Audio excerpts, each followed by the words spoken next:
Good morning everyone. Ito na naman tayo mag-harvest. Ayan.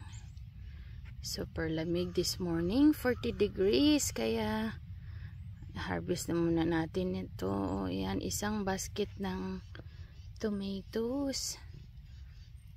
Ayan, pang ano naman natin. Pang sahog sa ating mga lulutuin. Ayan ang ating marami pa tayong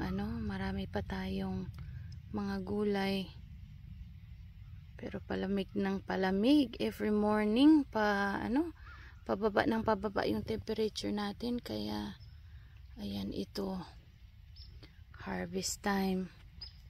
Isisave natin ang mga dapat nating isave na gulay, kasi sayang din kung maabutan ng sobrang lamig, hindi na siya masarap or mamamatay na yung natin mga tanim. Ayan, thank you guys for watching.